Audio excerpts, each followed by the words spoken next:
Olá, sejam bem-vindos a mais um episódio do nosso podcast Missão Desenvolvimento. Eu sou Paulo Gala e hoje vamos conversar com a Ana Costa sobre uma retrospectiva de todos os episódios do nosso podcast. Claro que a gente não vai conseguir aqui dar conta de falar de tudo que foi dito nesses 24 episódios que a gente conseguiu completar, mais de 20 horas de gravações e de ideias, né, e de relatos incríveis, mas a gente vai fazer aqui uma discussão, uma conversa sobre o que a gente achou de mais legal, de mais importante, né, em toda essa trajetória.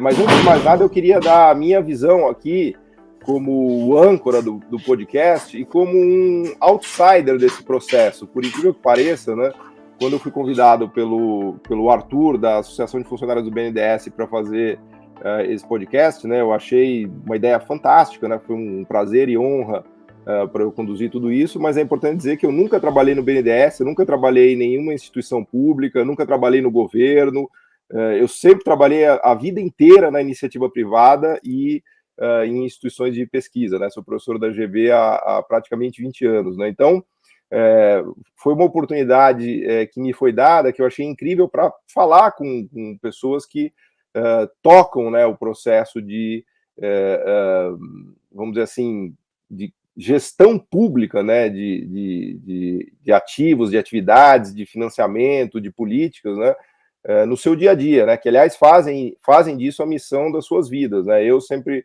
estudei muito esse tema, sou um pesquisador da área, né, do desenvolvimento econômico, do papel do Estado no desenvolvimento econômico, do papel do BNDES no desenvolvimento brasileiro, mas nunca fui um gestor público, né. Então, o podcast me pareceu uma oportunidade incrível, né, de conversar com essas pessoas todas e levar ao Brasil e mostrar ao Brasil o que é feito, né, o que tem sido feito nessas últimas décadas pelo setor público brasileiro, especialmente pelo BNDES, mas não só pelo BNDES, né, e sempre me pareceu que, já vou te dar a palavra, tá, Ana, que eu estou me empolgando aqui na retrospectiva, mas sempre me pareceu muito importante essa comunicação com a sociedade brasileira, né, e uma crítica que eu sempre fiz ao próprio, não só ao BNDES, mas também ao BNDES e aos outros órgãos de Estado do Brasil, é uma falta de capacidade de se comunicar com o público sobre o que é feito, né, sobre a importância do que é feito, né, na área da saúde, no SUS, agora em relação às vacinas, em relação aos avanços tecnológicos brasileiros, a tantas coisas que a gente conquistou nessas últimas 2 décadas ou 3 décadas, na história inteira brasileira. Aliás, não dá para entender o Brasil sem entender o papel do Estado, o papel do BNDES, né? Mas me causava uma profunda tristeza de ver essa dissonância entre o que o setor público brasileiro fez e conquistou ao longo de tantas décadas e a visão completamente equivocada que a sociedade brasileira, especialmente nos anos mais recentes, né, tem em relação ao papel do setor público, o que foi feito, né, especialmente em relação ao BNDES, né? Então, a ideia do podcast me pareceu fantástica para poder trazer à luz, né, muitos desses projetos, convidando as pessoas que participaram de tantos projetos no Brasil nessas últimas décadas, né, e eu acho que a gente conseguiu, nesses 24 episódios, mostrar muito disso, né? Eu me surpreendi, né, eu sabia já, obviamente, da importância do setor público e do BNDES, de todas as nossas instituições de fomento para conquistar o que a gente conquistou, mas confesso aqui, Ana, que eu fiquei surpreso, assim, eu não imaginava que a importância era tão grande e que o sucesso tinha sido tão retumbante, né, apesar das pessoas, a grande maioria das pessoas no Brasil não terem a mais remota noção, né, do papel do BNDES, de saber que um remédio que ela compra hoje na farmácia se deve a uma ação pública, que o atendimento que ela tem no SUS se deve a uma ação pública, que a vacina que ela tomou se deve ao Butantan, se deve ao setor público, ou que o avião que ela voa da Embraer tem a mão do BNDES, que os 10% hoje do nosso parque, da nossa geração de energia vem de parques eólicos do Nordeste, que tem como principal responsável o BNDES, né, ou que a gente é capaz de produzir turbinas eólicas na empresa VEG a partir de programas também do BNDES. Enfim, tudo isso é pano para manga aqui para a gente conversar no programa de hoje, tentando fazer uma retrospectiva, né, de tudo que foi tratado, e para isso eu tenho aqui para me ajudar a Ana Costa, que vai nos falar um pouco disso com a visão do insider, né? Eu sou aqui um outsider, a Ana é uma insider, né? Porque ela a vida dela é uma missão, né, do setor público. Então até te passaria a palavra, Ana, pedindo para você falar um pouquinho de novo da sua trajetória, né, para quem não acompanhou o programa que você teve com a gente, e depois já mergulhar aí nos temas que você achou mais legal, enfim, que você quiser falar. Seja bem-vinda, Ana. Obrigada. Bom, ao contrário de você, Paulo, eu sempre estive praticamente na minha carreira profissional toda no BNDES. Eu me formei, terminei o mestrado e passei no concurso, e estou há 23 anos trabalhando. Desses 23 anos, eu fiquei 10 anos trabalhando na então área de desenvolvimento social, e o restante agora 13 anos na área de indústria.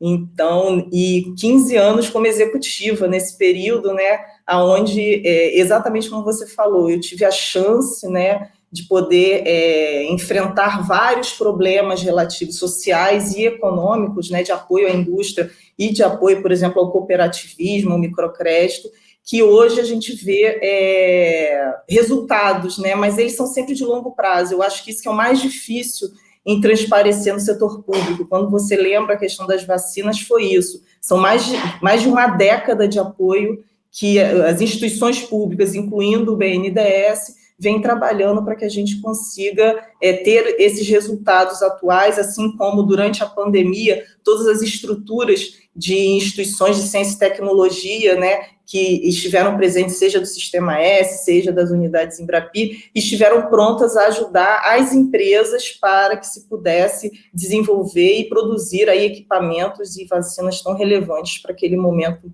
mais pesado no início da pandemia. E eu acho que exatamente esse podcast, né, aí olhando como uma insider e falando, não falo pelo BNDES, mas como funcionária, né, como minha opinião pessoal, eu acho que a grande questão do Missão é trazer essa reflexão, é mostrar nesse momento, até para os gestores públicos, né, que a gente cada vez mais é ensinado a ter uma visão única de como chegar a determinado ponto e dizer o seguinte: não é possível você ter alternativas, é possível você pensar além do que hoje se coloca, que é só o mercado que resolve.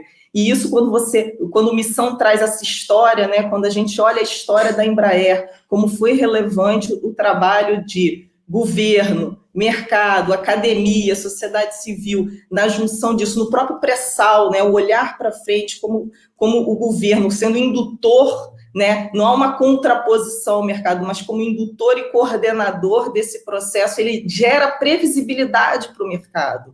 E isso, portanto, induz esses desenvolvimentos. E isso, por exemplo, você vê no podcast sobre a questão da energia eólica, né? Como o processo, por exemplo, dos leilões permitiram toda a possibilidade de você, inclusive, criar uma cadeia local de fornecimento. Então, assim, eu acho que essa série de debates, né, perpassando todos esses setores da economia, mostrando essas capacidades, até no agro, né, a gente falou da Embrapa, né, a gente falou de como você agrega valor ao café, né, e com isso você consegue mais recursos para o país, você gera empregos de melhor qualidade. Trouxemos as discussões sobre a questão do emprego de qualidade, e como é que isso, a gente olha para o futuro, essa questão do emprego, como é que a gente traz para o desenvolvimento todas as questões relativas à desigualdade racial, a educação, para além da educação profissional, como base, né, de cidadania, porque eu acho que assim, o primeiro podcast ele foi muito importante, a meu ver, porque era desenvolvimento para quem, né? Então não adianta a gente só falar de desenvolvimento, vamos falar de desenvolvimento, o que eu faço com essa geração de riqueza, né? Hoje no mundo a gente tem gerado muita riqueza e ela é cada vez pior distribuída, inclusive nos países avançados. Imagina num país como o Brasil. E eu acho que é isso que é a nossa missão, é a gente trazer esse desenvolvimento, mas um desenvolvimento para o Brasil, com a cara do Brasil, trabalhado pelos brasileiros, de maneira conjunta, aonde a gente consiga que essa geração de riqueza, de fato, traga bem-estar social e ambiental, né, para o país. E a questão ambiental, você vê que em vários podcasts a gente também traz, né, a gente discute a Amazônia, a própria energia eólica, o grande big push ambiental, economia verde. e até como financiar essa transição climática, né? Os biocombustíveis também foi outro ponto nesse. Eu até queria, eu acho que é interessante, começando a explorar um pouquinho essa questão das transições, né, que foi um tema-chave de todo o nosso podcast, né, já que você falou da transição climática, de transições para a energia verde, por que não dizer da transição da agricultura para o cerrado, né, que teve um papel-chave da Embrapa, da transição para a energia eólica, dos parques eólicos, né? Veja que hoje a gente está aqui na beira de um racionamento, de uma seca monumental. Se não fosse os parques eólicos e a nossa capacidade de geração de fotovoltaico, a situação estaria ainda muito pior, né, Ana? E sempre me vem à mente, quando a gente discute toda essa questão do papel do Estado, da política industrial, do BNDES, sempre me vem à mente uma discussão que eu tinha muito no mestrado, né? Eu fiz um mestrado na GV de corte bastante ortodoxo, meus professores todos eram neoclássicos, ortodoxos, né? E eu passei o mestrado inteiro ouvindo que o problema da política industrial e do planejamento era que o governo não é onisciente. Como o governo não é onisciente, ele não consegue enxergar melhor do que o mercado, portanto, sempre que ele põe a mão em alguma coisa, ele produz erros, né? Ele produz falhas de Estado, e a própria capacidade do Estado, vamos dizer assim, de corrigir as falhas de mercado é limitada. Foi assim que eu fui treinado, né? Por incrível que pareça. Eu passei anos da minha vida, né, sendo obrigado, eu não engolia aquilo, mas era obrigado a estudar e fazer a prova, e eu ia muito bem, tirava 10 nas provas e tal, sempre com esse discurso neoclássico, ortodoxo, bem arrumadinho, né, da questão da onisciência, do problema da onisciência do planejador, né? Que você, Ana, e o BNDES, vocês não são oniscientes para poder planejar algo que o mercado planeja muito melhor, né?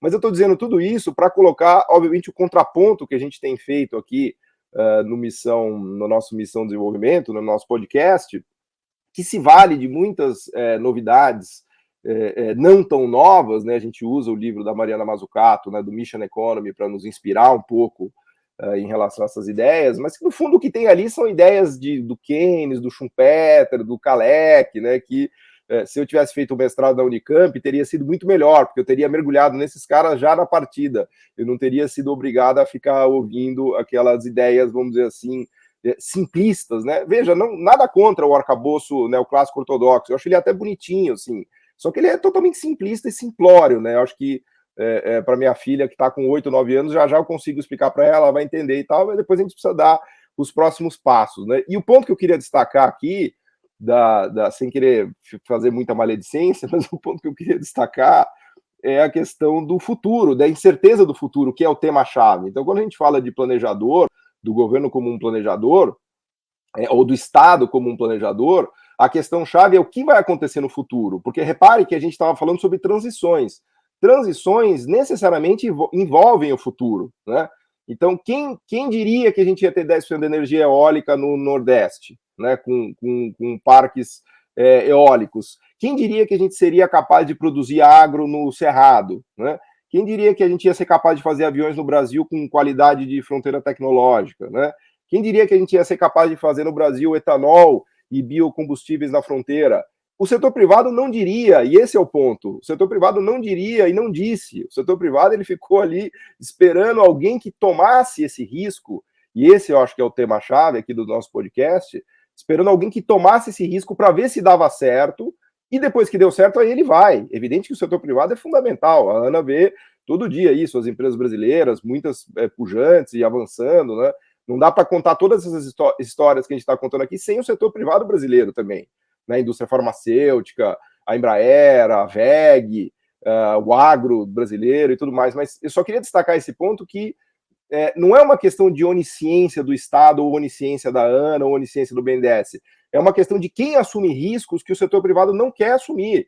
Né? Ele não quer assumir porque ele não sabe o que vai acontecer no futuro. Ele fala, pô, eu vou colocar dinheiro para botar ventilador para fazer energia eólica no Nordeste, tô maluco? Não vou, é muito risco, não vou fazer isso. Agora, depois que o BNDES colocou os 80% do risco de cada um daqueles parques, e a coisa funcionou, aí o setor privado falou, opa, já vi que tem um bom negócio aí. Aí ele vai lá e coloca o dinheiro dele e a coisa anda. Depois que a Embrapa gastou bilhões de dinheiro público para desenvolver técnicas para a gente plantar no Cerrado, o setor privado olhou e falou, opa, aqui tem petróleo, né? Ou, pode falar do petróleo, né, Ana? Depois que a Petrobras assumiu o risco de colocar 250 milhões de dólares para furar um poço a 7 quilômetros abaixo da superfície do mar, que a Shell não quis furar, né? É importante dizer que a Shell não teve interesse em buscar o petróleo naquela profundidade, mas a Petrobras teve. Por quê? Porque ela estava olhando para o Brasil, né? Ela estava olhando para outras coisas maiores do que o lucro ali de curto prazo que a Shell olhava, né? Então, no final do dia, esse tema do risco, né? Eu já vou te devolver a palavra, porque eu queria ver como é que você reage a isso, né? Depois eu acho que a gente tem que explorar também muito das questões sociais, que estão completamente fora do escopo de mercado, né? O mercado é o leão come carne, ele quer ganhar dinheiro e tal, ele não quer melhorar a vida das pessoas, ele acaba melhorando a vida das pessoas como consequência, né? Como diria o Smith, não é da benevolência do padeiro e do açougueiro que a gente tem a carne e o pão, né? Mas sobre esse ponto do risco, Ana, que você se lembra, assim, que você achou mais legal e do que você vê no dia a dia, porque eu imagino que no dia a dia isso seja a questão que você esteja lidando todo dia, né? De estar disposta a assumir riscos com o dinheiro público que o setor privado não assume num primeiro momento, mas que depois aquilo se revela como uma fronteira muito interessante, né? Antes também dizer que eu também fui, vamos dizer, educada, né, como economista, eu acho que nessas mesmas bases. Seu Né, mestrado depois, foi aonde? Onde você fez depois mestrado? Na verdade, no mestrado, eu fiz economia na UERJ, depois eu fiz mestrado em planejamento urbano e regional no IPUR, na UFRJ, que tem na verdade, ali eu saio do economicismo, né? Eu falo com uma gama, né, grande de... Por isso que você virou uma economista fantástica. Mas eu acho interessante quando você coloca essa questão da premissa de que o Estado ele sempre aloca mal. Agora, a premissa de que o mercado sempre aloca bem, eu também queria saber de onde vem. Então, assim, elas estão na mesma base. Então, por isso que, assim, as pessoas esquecem, né? Na hora que você diz, o melhor alocador é o mercado, você tem uma premissa de que isso é verdade. Eu acho que já se provou, né? A pandemia, agora, vamos pegar uma coisa, em vez de nem pegamos a história... Pegamos agora recente, a pandemia mostra, né, o buraco da falha de mercado, porque exatamente tem a ver com essa questão de risco. E na história, toda vez que entra em crise, todas as crises, o mercado vai lá e chama o Estado, vem cá. O Estado, na verdade, historicamente, ele faz com que o sistema capitalista em crise retome a um outro patamar e saia dessa crise, né? Ele faz parte desse modelo. Eu acho que isso também é esquecido pelos liberais, assim como eles dizem, baixe os salários, mas eles esquecem que aquele cara que é trabalhador e recebe o salário é o mesmo que depois é o consumidor. Então, e isso vai gerando esses problemas aí dos fluxos, né, de riqueza que a gente vê hoje, a própria desigualdade. Hoje, como eu falei, você tem uma enorme geração de recursos que passam pouco pelo sistema produtivo, cada vez mais, eles são diretos, né? O próprio sistema financeiro vai se retroalimentando e, em determinado momento, você tem uma crise como a de 2008, né? Assim, é uma pirâmide de cartas. E aí, quando você fala exatamente de riscos, e principalmente de transições, onde você exige capacidades inovadoras e mudanças estruturais, de fato, o Estado é quem acaba vindo com os recursos, que são esses recursos que deveriam ser retirados de impostos, né? Que aí é toda essa discussão, por exemplo, que lá na discussão do plano Biden traz sobre a taxação de riqueza, que cada vez menos diminuindo, para que você aloque. E aí tem a discussão óbvia também, que é o que você falou, não vão ser também os tecnocratas que têm todas as soluções. E por isso, cada vez mais, pelo menos os processos que eu pude passar no BNDES de planejamento com o setor público, a gente sempre busca, né, trazer o setor privado, né? A gente teve, por exemplo, quando nós fizemos lá o trabalho junto com o governo, né, da política de desenvolvimento produtivo, da política Brasil Maior, ou seja, políticas, né, industriais que tentaram ser construídas ao longo dos anos, você sempre trazia também a contraparte privada e a sociedade civil para essas discussões, exatamente para buscar. Mas você precisa, de fato, ter um consenso, uma construção de visão de país. Quando eu estive na Alemanha para estudar a questão da indústria 4.0 e a High-Tech Strategy, era impressionante, você ia numa estrutura de governo e ia numa estrutura privada, o discurso era o mesmo, parece até os slides, o PPT era igual. O governo alemão está mergulhado de cabeça nisso, né? Ele está fazendo de tudo, ele está morrendo de medo da China ali, ele está com toda a força. Imagino que você tenha visto muito isso lá, né? Exatamente, assim, é o tempo todo, porque assim, aí voltando até a nossa discussão do 4.0, ela não é um bazar de tecnologias que começaram a pulular do nada, né? Na verdade, você teve um movimento que foi assim, para ser feito, planejado para, no caso da Alemanha, buscar retomar as suas estruturas produtivas locais para retomar a capacidade inovadora dela. Assim como os Estados Unidos criou também o Advanced Manufacturing Program, criando uma estrutura também para voltar a ter a liderança, né, inovadora que estavam perdendo para a China. E aí isso traz também essa necessidade da relevância de você ter a indústria dentro de casa, não só agora na pandemia, mas no passado também, porque se viu que estar longe das indústrias também tira a sua capacidade de liderança tecnológica. E isso tudo são construções, é o que você falou, assim, o risco, assim, o futuro, né, ela é uma construção social. E aí, por isso, assim, algumas pessoas vão tomar determinadas decisões, a gente espera que da maneira mais democrática possível, e a partir daí você cria os marcos, e é isso, eu acho que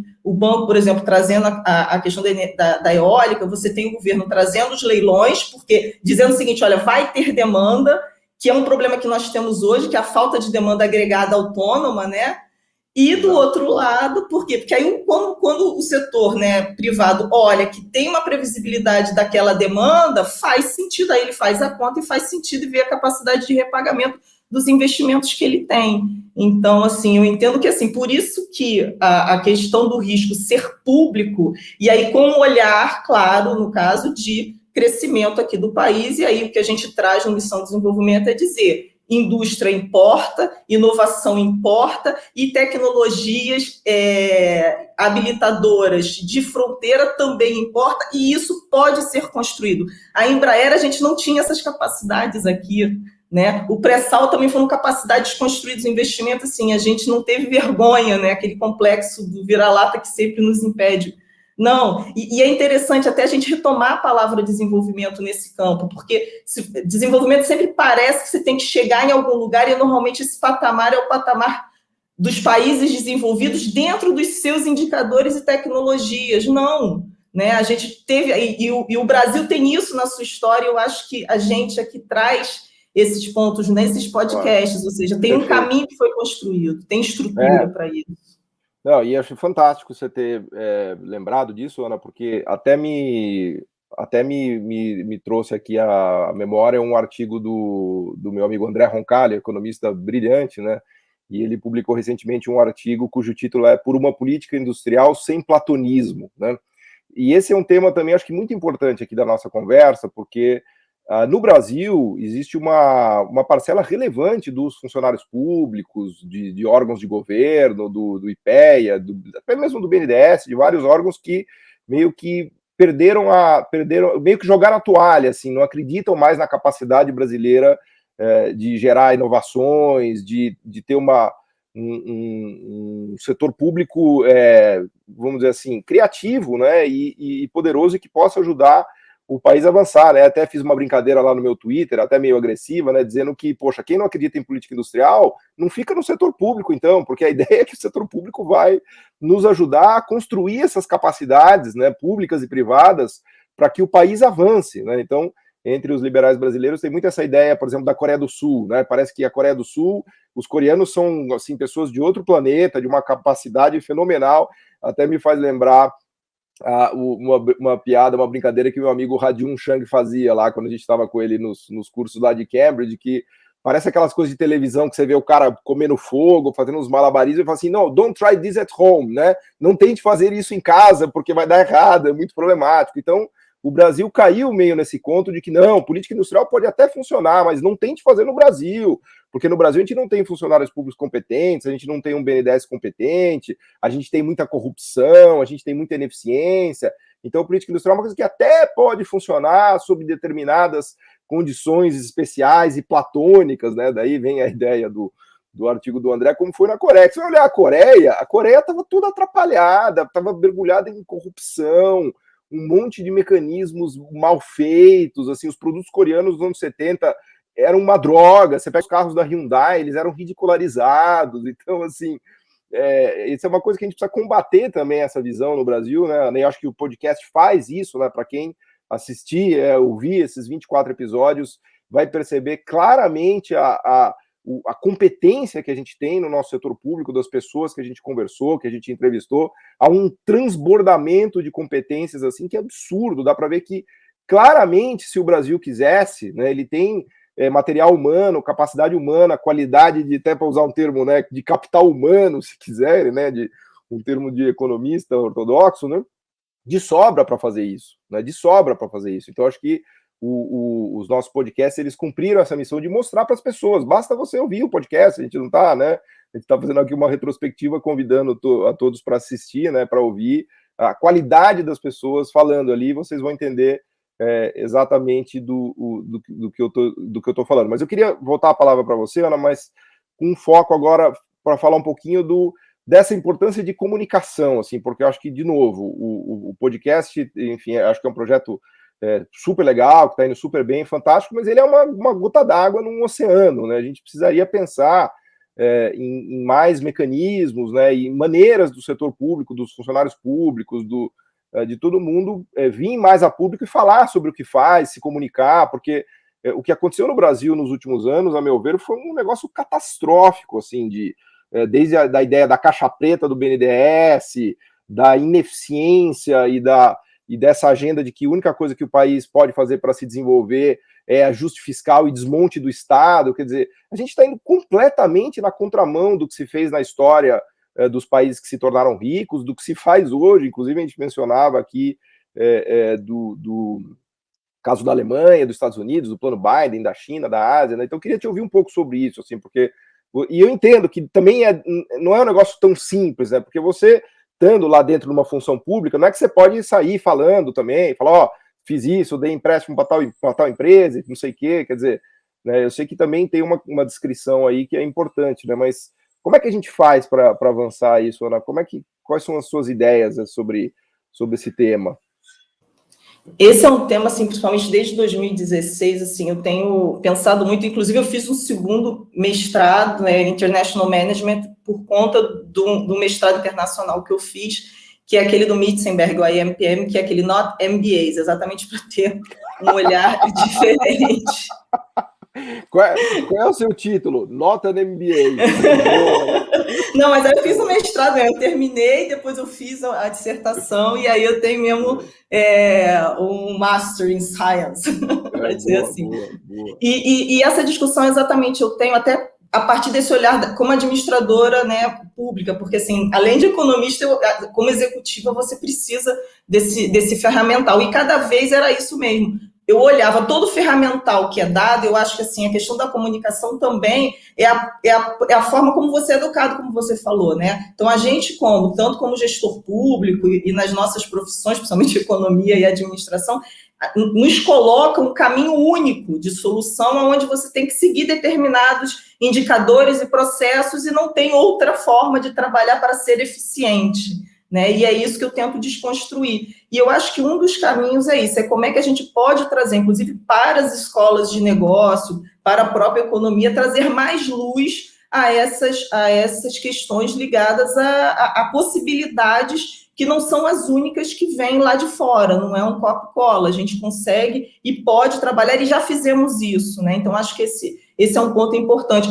porque, assim, a gente precisa lembrar, assim, desde a década de 70, né, 80, você tem uma desconstrução da função do Estado, né? Não só aqui, mas no mundo todo, e principalmente a partir de 2016, cada vez mais forte, né? Mas antes, assim, a gente já tinha isso de maneira muito clara, que o bom é o Estado mínimo, porque gasta menos, e aí você gastando menos, sobraria esse recurso que ficaria melhor alocado na sociedade. Mas o que a gente viu, e aí trazendo fatos históricos aqui mais uma vez, é que há um aumento da desigualdade, tanto aqui como nos países desenvolvidos, né? Quando você pega lá textos da década de 90, por exemplo, da Saskia Sassen sobre Los Angeles, o que ela nos traz, que é quando você tem exatamente a diminuição cada vez maior do estado de bem-estar americano, que nem foi tão bom quanto na Europa, mas teve alguma coisa, um crescimento de uma classe média ali, que passa a sumir, porque está tudo sendo passado para a China, exatamente, o seu tecido industrial está indo para a China,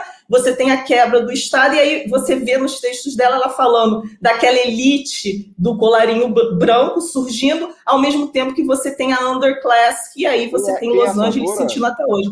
Saskia Sassen é uma autora também, ela é ligada a essa questão do desenvolvimento urbano, né, planejamento urbano, então ela fala... Só para quem está ouvindo a gente, esse nome dela é difícil, fala de novo o nome. Saskia Sassen. Boa.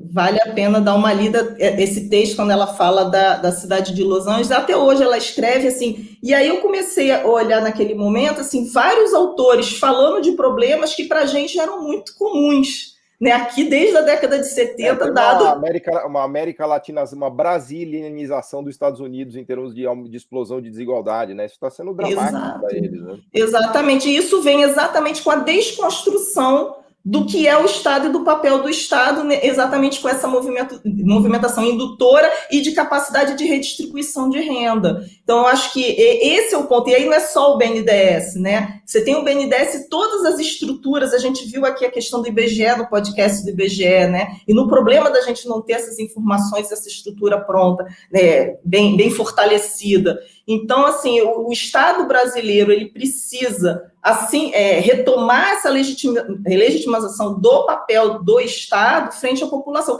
Claro que a gente não é ingênuo de achar que está tudo funcionando, que tudo deu certo. Acho que a gente traz também os problemas aqui quando a gente fala da desigualdade racial, né, persistente, como é difícil a luta sobre isso, ou a própria educação também, né, que a gente está tendo também uma série de modificações assim, como a gente voltar a construir a questão da cidadania, e eu acho que cada vez mais a gente está vivendo a crise, na verdade, da democracia liberal, né? Então, como a gente retoma essas nossas capacidades da população se ver realmente representada, né, pelas estruturas públicas. Então, assim, acho que o BNDES é parte disso. Claro que a gente precisa trazer mais à tona o que foi financiado, como foi financiado, e o papel relevante do financiamento, seja na infraestrutura, seja na indústria, mas mais do que isso, eu acho que a gente precisa voltar a legitimar, né, em outro patamar, em outras estruturas, e, obviamente, sempre melhorar a capacidade do Estado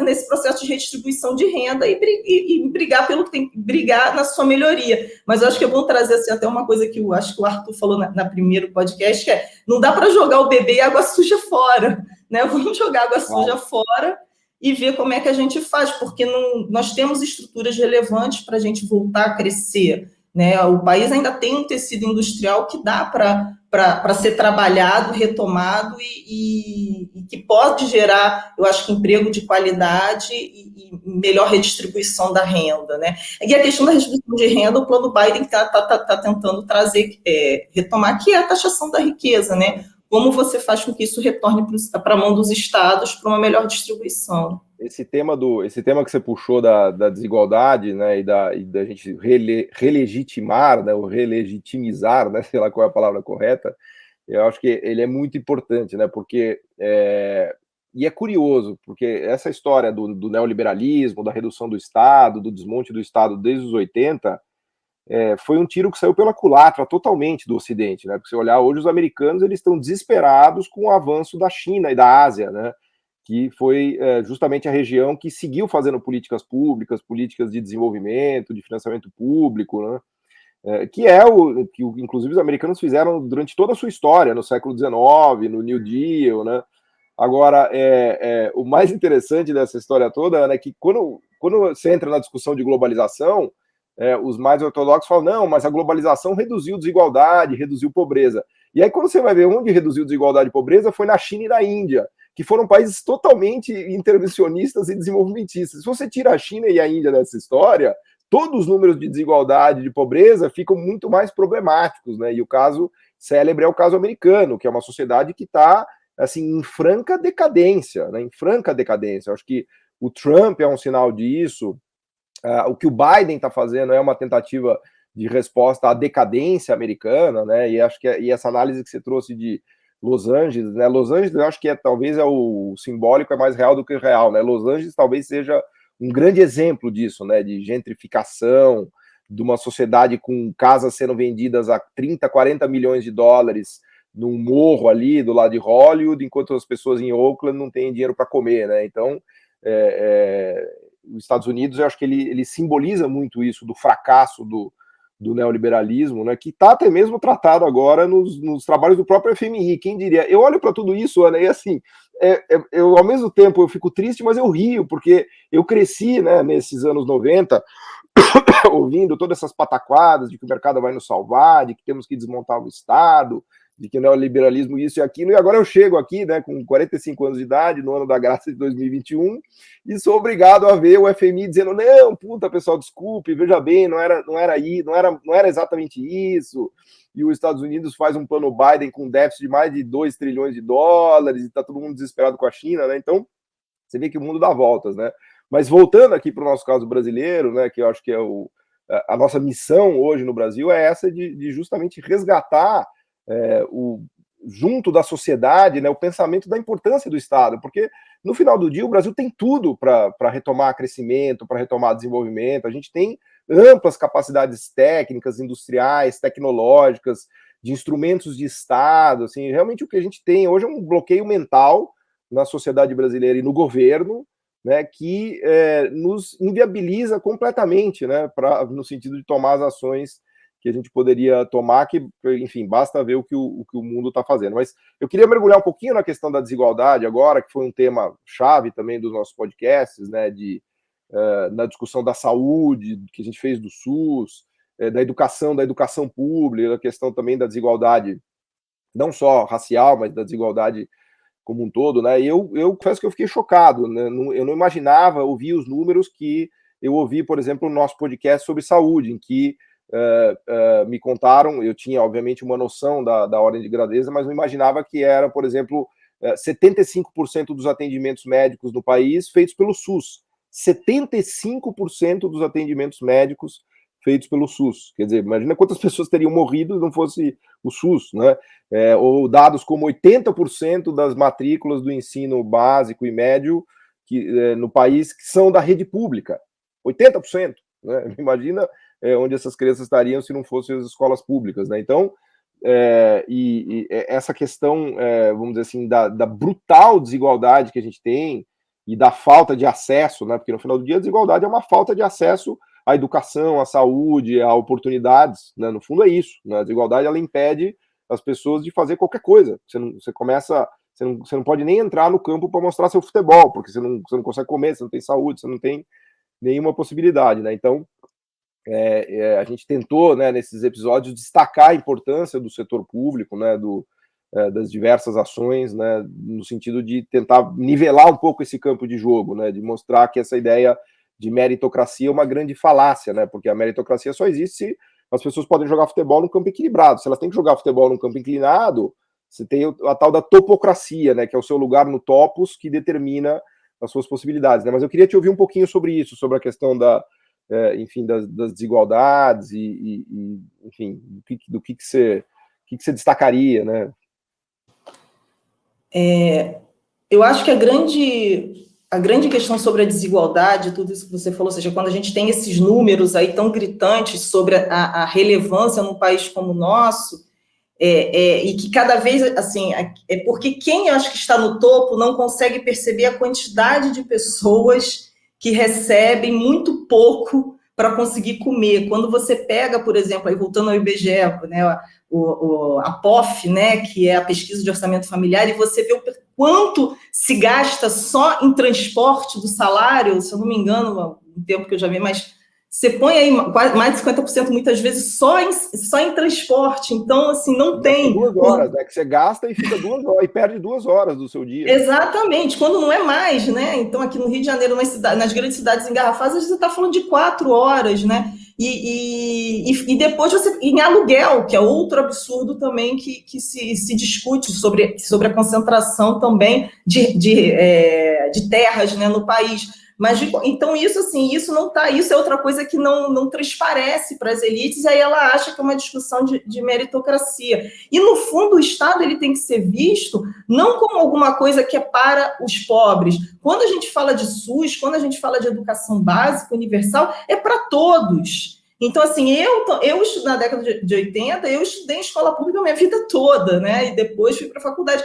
Então, assim, é alguma coisa que fez todo sentido para minha família naquele momento. Não tinha como pagar uma escola privada. E isso foi fundamental na minha formação e como eu vejo o mundo e entendo a relevância da gente ter essa estrutura. E eu acho que a sociedade brasileira precisava entender que é para todos e pode ser, sim, de qualidade. Né? E a gente precisa lutar por isso, não é diminuir, é aumentar para que esse retorno também venha para a classe média. Ela, como consegue pagar, ela foge disso, ela cria esses outros caminhos e acha que o que resta não é para ela. Ao contrário, a gente aqui acha que a Constituição de 88 traz isso, é uma questão de cidadania. Eu acho que a gente precisa discutir desenvolvimento e cidadania nesse sentido. É uma questão de direito, não é uma questão de mercado.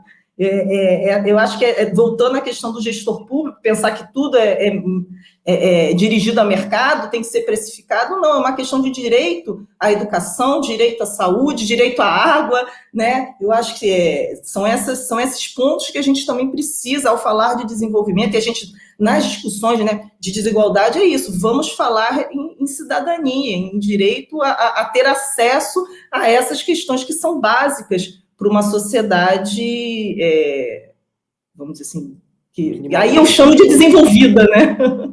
Não, e aí esse ponto que você toca é fundamental, porque é justamente nesses setores que o mercado não funciona, né? Porque tem uma armadilha de pobreza em que não é lucrativo dar educação para quem é pobre, não é lucrativo dar saúde para quem é pobre, né? Por uma questão de risco-retorno e de custo-benefício mesmo, né? Uma empresa, né, quando você vai pegar, é rentável você dar educação cobrando uma mensalidade de R$50, que é o que a pessoa pode pagar, de R$100, não é rentável.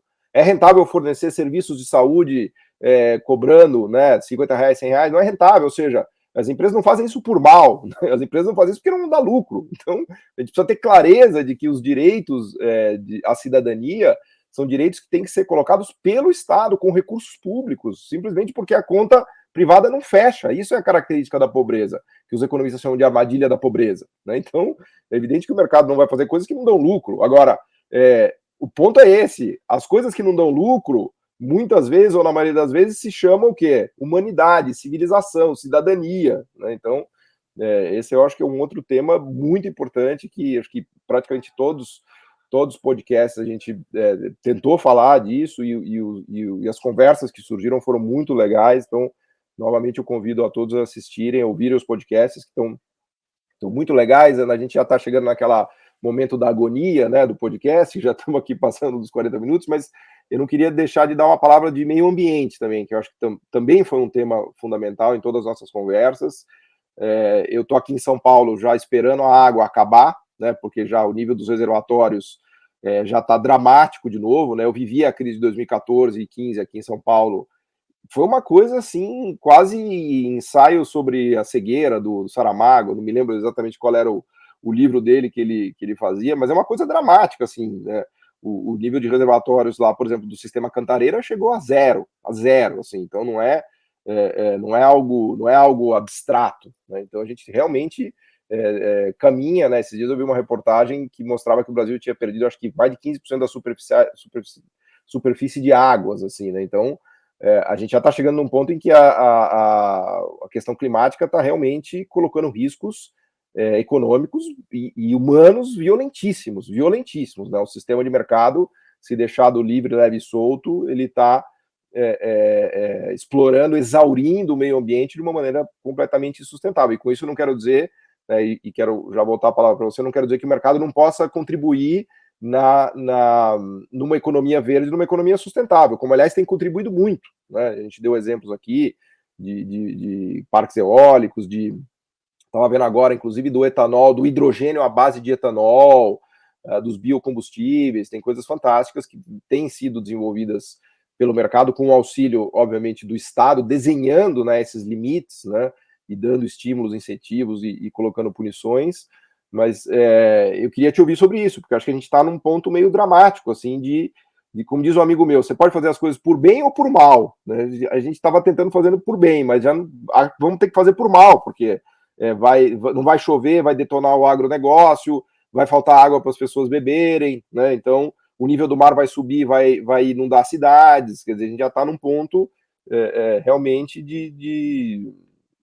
realmente dramático, né? Queria te ouvir um pouquinho sobre isso para a gente chegar aqui para a conclusão do nosso papo retrospectiva. Eu acho que o grande desafio nesse processo, eu acho que sempre todos falam, a gente tem desde a Agenda 2030, com as metas, né, do milênio, isso já vem construído há quantos anos se discute a questão ambiental, e sempre vai se postergando, até que de repente chega um relatório e diz, olha, está aqui na porta em 10 anos, e a gente já está vivendo isso no nosso dia a dia. E aí, mais do que nunca, eu acho que isso fortalece exatamente nós termos estados fortes que possam planejar, articular e induzir essa mudança, porque a mudança é uma mudança no processo produtivo, né? Desde do próprio insumo que você usa, né? A forma que você usa esse insumo, até depois o pós-consumo, né? Ontem eu estava numa discussão sobre economia circular, que é uma das questões que está sendo colocada. Como é que você aumenta os ciclos de vida do produto? Como é que você usa as matérias-primas de uma maneira mais eficiente e reutiliza nessa volta? Então, assim, e essa mudança no processo produtivo, ela custa muito dinheiro. E, mais uma vez, a gente volta à questão do risco e da necessidade do papel do Estado de trazer essa questão de uma maneira forte, com capacidades e gestores públicos capacitados, para que, junto com o mercado, com a academia e com a sociedade civil, acho que isso é importante, né? A gente está sempre trazendo essa visão da democracia, da relevância da participação de todos, para que a gente consiga dar esse salto, porque sem isso, de fato, é muito preocupante. A própria questão da água não é só porque faltou chuva, faz parte também do papel de um Estado forte fazer essa gestão, né? Tá pensando isso de antemão, porque isso não surge da noite para o dia. Então, assim, ter um gestor público preocupado com isso, para que você consiga trabalhar até a questão das energias renováveis, né, e os biocombustíveis. Isso tudo exige muito, muito recurso. E quando a gente olha, por exemplo, toda a mudança, né, vamos trazer o país desenvolvido, já que a gente é sempre jabuticaba, né, quando fala do Brasil, isso é jabuticaba. Aí, então, eu sempre trago de fora para mostrar, olha... Se falar tão mal da jabuticaba, pode ser uma virtude nossa também. Não é? Exatamente, é isso que eu advogo muito. Mas eu trago de fora, porque, né, santo de casa nunca faz milagre. Aí, você pega lá na Alemanha, o quanto de recursos foi colocados, por exemplo, para ir para a mobilidade elétrica. É um caminhão de dinheiro, inclusive financiando a compra do carro elétrico na ponta, porque qualquer mudança de padrão econômico que necessita de inovações sempre e de altos investimentos para que a gente consiga, de fato, mudar os processos produtivos hoje existentes. E acho que mais do que nunca, assim, a missão de desenvolvimento, as discussões nesses podcasts tem essa missão de trazer exatamente isso à tona, ou seja, a gente precisa desse trabalho do Estado, de um Estado forte, então a gente precisa sempre estar discutindo a questão dos impostos, das taxações, porque é disso que faz o Estado ter o recurso para que ele retorne de uma maneira mais equânime na sociedade. Não adianta a gente esperar que isso vai ser melhor dividido a partir dos family offices fazendo a ESG, entendeu? Isso não vai ser resolvido. É relevante? A mudança, né, da visão dos stakeholders, né, dos shareholders, né, no uso do seu recurso é extremamente relevante, mas não resolve o problema do desenvolvimento. Ele é parte da solução, mas a gente precisa que um recurso de um montante mais fortalecido possa escorrer para as mãos dos estados, e a gente tem, obviamente, trabalhar os nossos estados para eles serem mais fortes e que consigam, a partir das discussões com a sociedade civil e o mercado privado, melhor trabalhar e planejar a sua visão. A Alemanha, mais uma vez, quando ela foi para o elétrico porque tinha uma visão geopolítica que não queria ficar dependente da China, da Rússia, por conta do petróleo. Aí ela descobriu agora, né, há alguns anos, que ela ficou dependente da China. Por isso que agora está se falando de hidrogênio. Então, assim, é isso que a gente precisa ver. E ela está construindo o seu caminho para o hidrogênio, né? Então, acho que assim, são essas questões que a gente precisa olhar e ver, mais uma vez, que eles estão construindo o futuro deles e a gente pode construir o nosso.